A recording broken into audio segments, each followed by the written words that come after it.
बंधु, ऐ महाराज रावण भ्राता श्री, आप क्षमा करें। कहते हैं कि ये दूत है, इसे सर्वस्व क्षमा है। ऐसा ना करो कि कोई धिक्कारे आपकी करतूतों को, और दूत को दंड दिया जाता है, ना कि मृत्यु दंड दिया जाता है। देखो मोबाइल किसका, भैया मोबाइल थोड़ा दूर रखो। प्रभु कहते दूतों को दंड दिया जाता है और मृत्यु दंड नहीं दिया जाता। तो रावण कहता है ठीक है, कहते आन दंड कछु करिए गोसाई, कोई दूसरा दंड दे दीजिए। रावण कहता कपिकर ममता पूछ पर।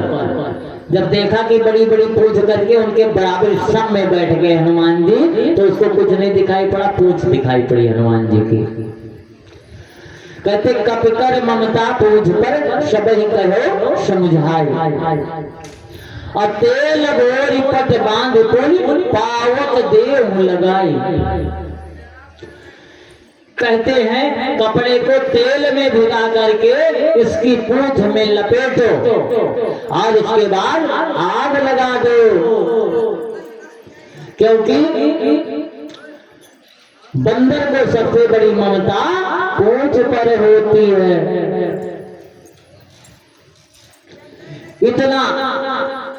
इतना कपड़ा लपेटा गया, इतना कपड़ा लपेटा गया कि बाबा ने चौपाई में, बाबा को चौपाई में लिखना पड़ा क्या कि रहा नगर बसन घृत तेला, रहा नगर बसन घृत तेला, रहा नगर बसन घृत तेला,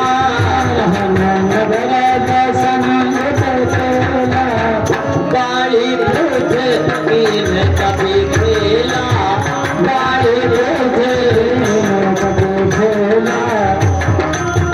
हनुमान जी ने इतने पूछ बढ़ा दिया कि लंका नगरी में कब ना कपड़ा रह गया न तेल बचा। रावण कहता है कि इस बंदर की पूंछ में आग लगा दो। हनुमान जी के पूंछ में आग लगा दिया गया और तब हनुमान जी नींबू की चढ़े प्रभु कनक अटारी, कूद करके वो सोने की अटारी पर पहुंच गए और चारों तरफ घूम घूम करके आग लगाने लगे। लंका धू धू करके जलने लगी, बचाओ बचाओ, चारों तरफ से आवाजें आने लगी। लंका जब चारों तरफ से जलने लगी तो हनुमान जी ने क्या किया, पूछ बुझाई खोई श्रम धरि लघुरु कबहोर, अजनक सुता के आगे ठाड़ भयो करजोर। हनुमान जी समुद्र में कूद गए, अपनी पूंछ को बुझाया, वहां पर इन्होंने अपना श्रम खो दिया और एक मछली निगल गई। उसके पेट से हनुमान जी का पुत्र कौन पैदा हुआ, मकरध्वज। और मकरध्वज की ड्यूटी कहां लगी, पातालपुरी में रावण के गेट पर जस्ट दरबान बना करके रख दिया। अब पूंछ को बुझा करके हनुमान जी पुनः अशोक वाटिका में पहुंचते हैं और मैया से कहते हैं कि हे मैया, मात मोहि दीजे कछु तेरा, मात मोहि दीजे कछु तेरा,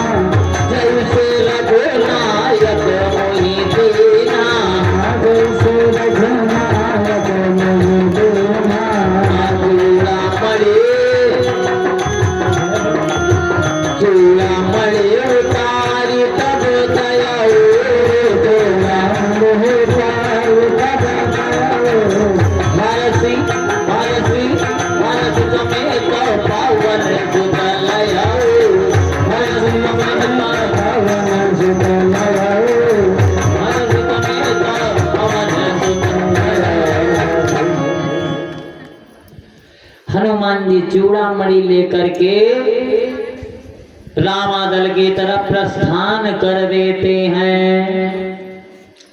पहुंच करके भगवान के चरणों में शास्त्रांग दंडवत किया और कहते हैं कि मैया ने कहा है कि मास दिवस महु नाथ न आवा अतौ पुनि मोहि जियत न पावा। अगर 1 महीने में मेरे स्वामी नहीं आ जाएंगे तो मुझे जीवित नहीं पाएंगे। तुरंत श्री हरि ने, हमारे रामेश्वर ने, रामचंद्र ने, हमारे राघव ने तुरंत वहां से सेना कूच कर दिया।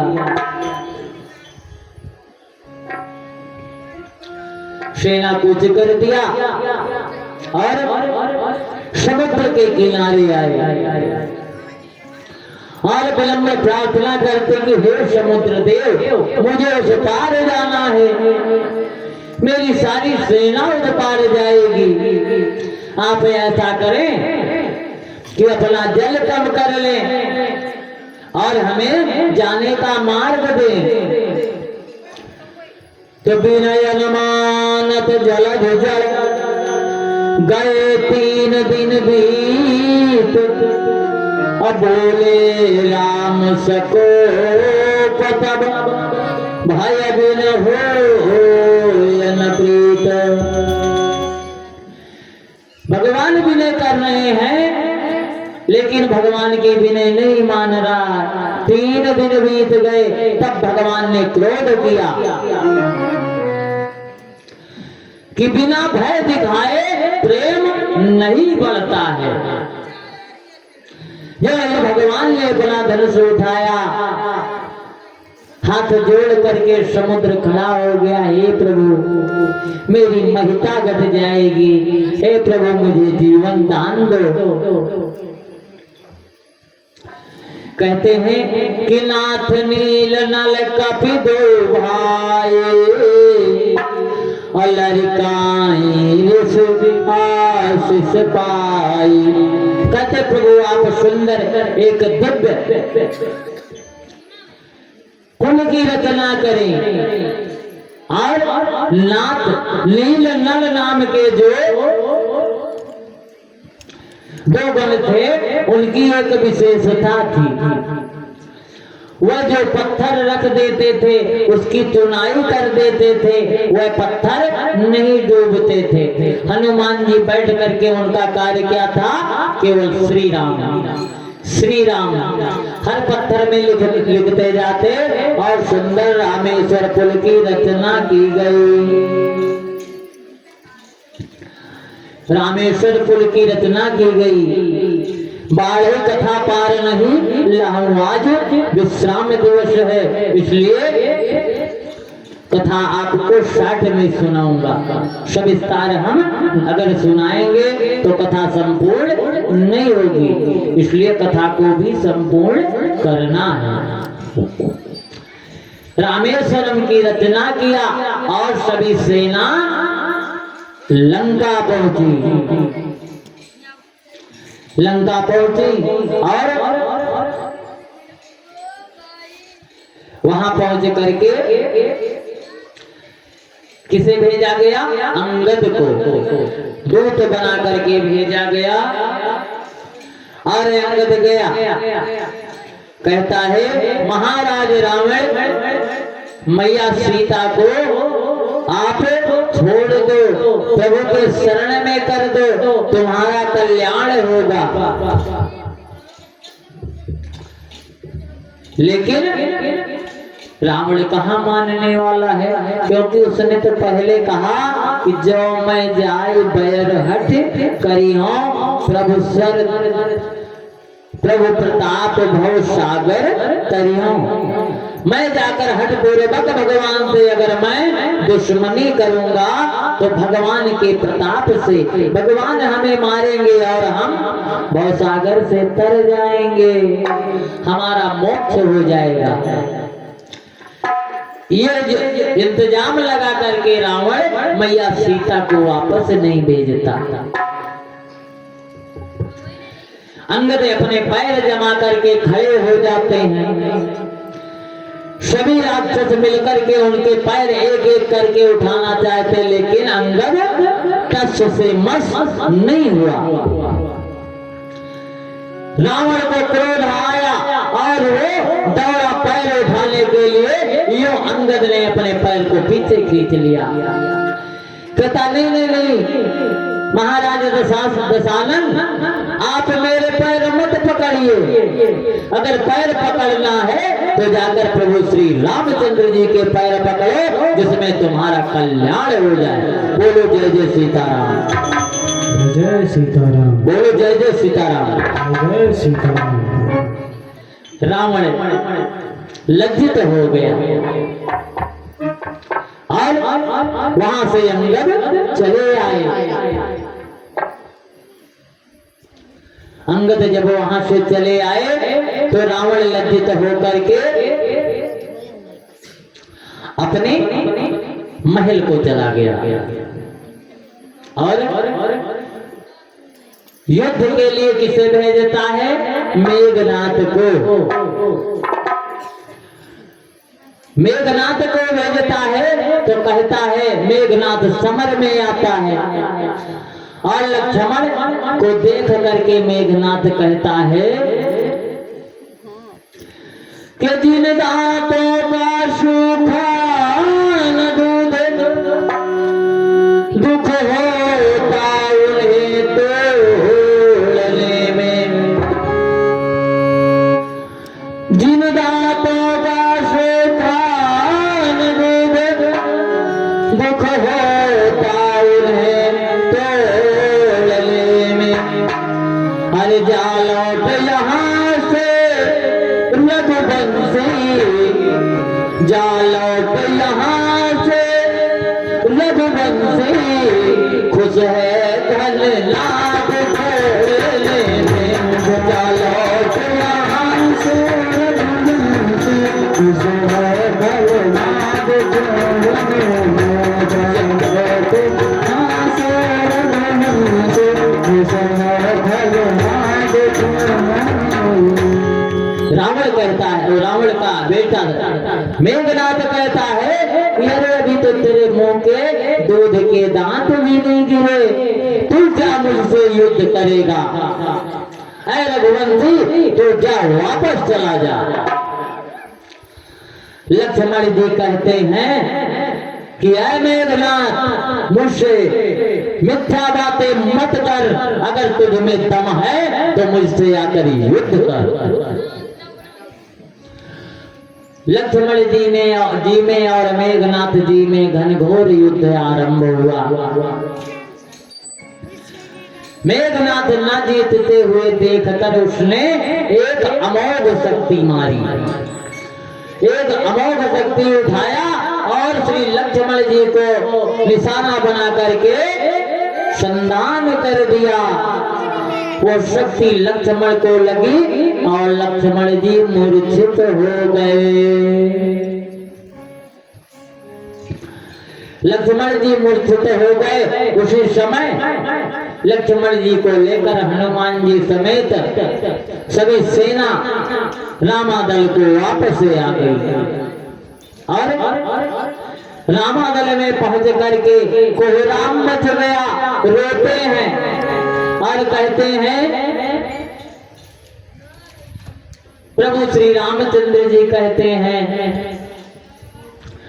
कि रो रो रघुबर कहे हनुमान से, रोक रघुबर कहे हनुमान से, बोल होते लखन लाल मर जाएंगे, रोक रघुबर कहे हनुमान से, बोल होते लखन लाल मर जाएंगे, बोल रघुबर हनुमान से, रोक रघुबर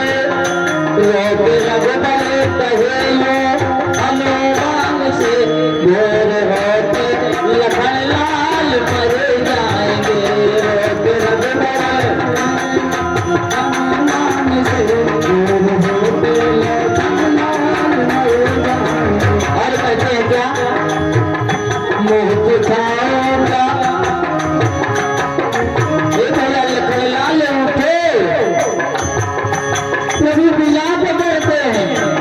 कहते हैं मुँह दिखाओ क्या जाकर, मुँह दिखाओ क्या जाकर अयोध्यापुरी, मुँह दिखाओ, मुँह दिखाओ क्या जाकर अयोध्यापुरी, प्राण मेरे यहीं पर निकल जाएंगे, मुँह दिखाओ।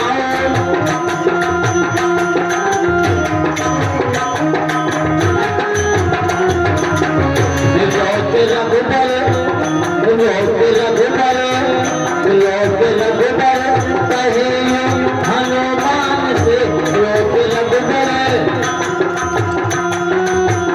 रोक रघुबर कहे हनुमान से, गोर होते लखन लाल मर जाएंगे, रोक रघुबर कहे हनुमान से, गोर होते लखन लाल मर जाएंगे।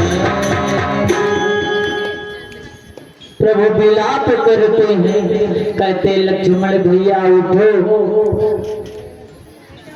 वो मुख से बोले भैया कुछ तो मुख से बोलो। तब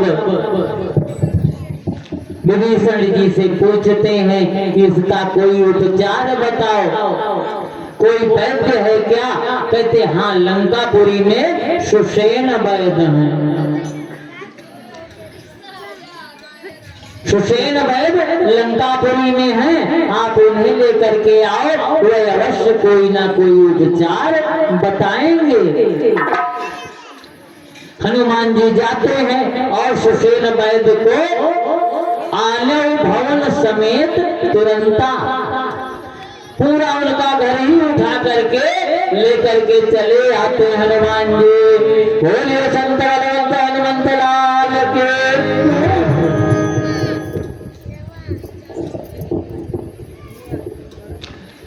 हनुमान जी सुषेण वैद्य को घर समेत उठा करके लाते हैं और इतने में सुषेण वैद्य से कहते हैं प्रभु कि हे भैया सुषेण जी, आप मेरे भाई का इलाज करें।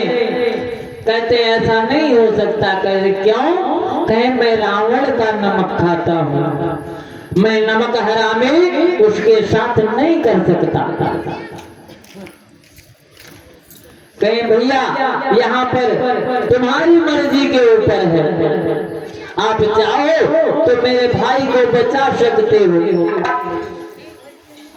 जब ऐसा उन्होंने कहा तो सुषेण वैद्य ने हमारे लक्ष्मण जी की नाड़ी पकड़ के देखा और कहते इन्हें तो एक ऐसी अमोघ शक्ति लगी है कि अगर रातों रात संजीवनी बूटी नहीं आ गई और सूर्य की किरण प्रातः काल खुलते ही इनके प्राण पखेरु उड़ जाएंगे। कहते हैं कि ये ऐसी शक्ति है कि राधे श्याम जी ने बहुत सुंदर दिव्य पंक्तियां लिखी इसकी कि सुखा हमारा देश होता दिल उगते प्राण गंवाता है, इसका हमारा देश होता दिल उगते प्राण गंवाता है, ज्योति ज्योतन पर पड़ती है, ज्योति ज्योतन पर पड़ती है, तन मृतक तुल्य हो जाता है, ज्योति ज्योतन पर पड़ती है, ज्योति ज्योतन पर पड़ती है, तन मृतक तुल्य हो जाता है, ज्योति ज्योतन पर पड़ती है, ज्योति ज्योतन पर पड़ती है, तन मृतक तुल्य हो जाता है। कहते ऐसी शक्ति है कि दिन उगते जहाँ ही सूर्य की किरणें खुलती हैं और इस शक्ति का ऐसा प्रभाव होता है कि सूरज की किरणें निकलते ही मृत्यु को प्राप्त हो जाता है। जब ऐसा सुना तो हनुमान जी ने कहा कि आप आदेश करें तो मैं पातालपुरी से जाकर के अश्विनी कुमार को